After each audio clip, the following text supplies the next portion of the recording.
नमस्कार दोस्तों, स्वागत है आपका channel for news Delhi NCR पर। मैं हिमांशु कौशिक और हम मौजूद हैं आदर्श नगर विधानसभा में, जहां से बीजेपी प्रत्याशी भाटिया जी हमारे साथ मौजूद है। तो चलिए दोस्तों, इनसे जानते हैं कि जो सफ़र है वो कैसा रहा और क्या जो मतदान का दिन है उस दिन क्या रहने वाला है। सर, आपसे जानना चाहेंगे कि 5 तारीख को मतदान है, तो आपको क्या लगता है कि अभी तक जो आप विधानसभा में गए आपका सफ़र रहा वो कैसा रहा? देखिए, विधानसभा में मैंने बड़े जलसे और रैलियों से परहेज करते हुए द्वार द्वार जाकर लोगों से मिलने की योजना बनाई थी। मेरी विधानसभा का 100% हिस्सा आज पूरा हो चुका है। मैं लगभग हर घर में गया, हर गली में गया, हर कूचे में गया। मैं आज यहाँ आज़ादपुर गांव में तीसरी बारी चुनाव के दौरान आ रहा हूँ। आज सैनी मोहल्ले में मेरा आगमन हुआ है और निश्चित रूप से जनता का जो प्यार है, जनता के चेहरे पे जो मुस्कान है, उनकी आंखों में चमक है, मोदी जी के सपनों के भारत को बल दे रही है, मेरे को हौसला दे रही है। और मैं सोचता हूँ कि 5 तारीख को जब चुनाव होगा तो निश्चित रूप से परिणाम जो है भारतीय जनता पार्टी के पक्ष में आएंगे, राजकुमार भाटिया के पक्ष में आएंगे और आदर्श नगर को भाजपा का विधायक मिलेगा।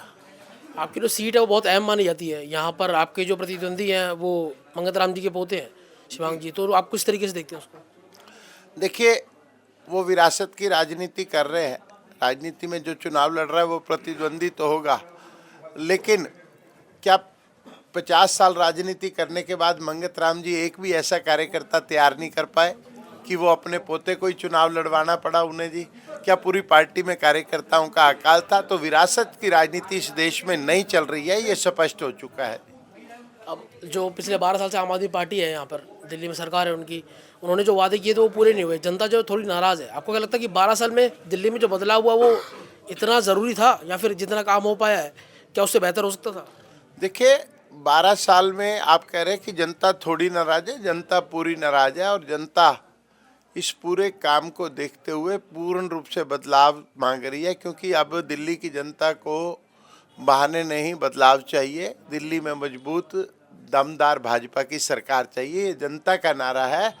और हम लोग सोच रहे हैं कि जहाँ तक कामों की बात है, कामों के विषय में तो कुछ हुआ नहीं है।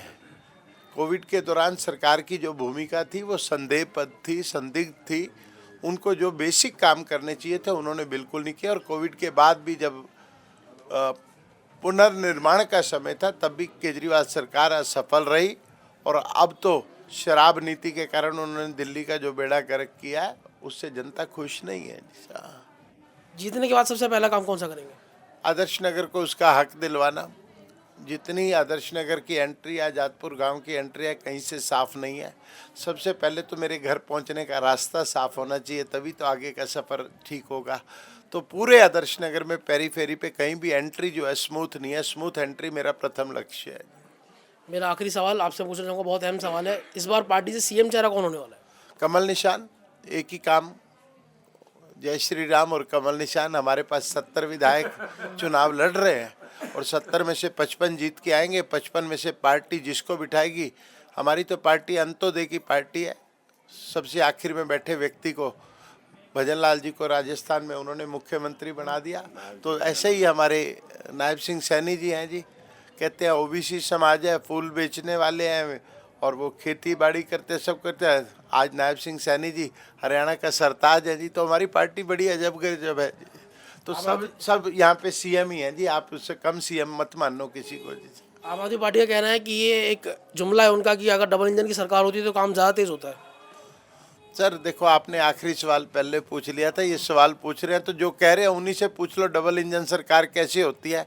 उन्हीं से पूछ लो, जब आपकी दिल्ली में सरकार थी तो आपने एमसीडी में केजरीवाल क्यों मांगा था? आप भी डबल इंजन मांग रहे थे, हम भी डबल इंजन मांग रहे हैं। आपके डबल इंजन की पावर थोड़ी कम रही, हमारी पावर पूरी रहेगी जी।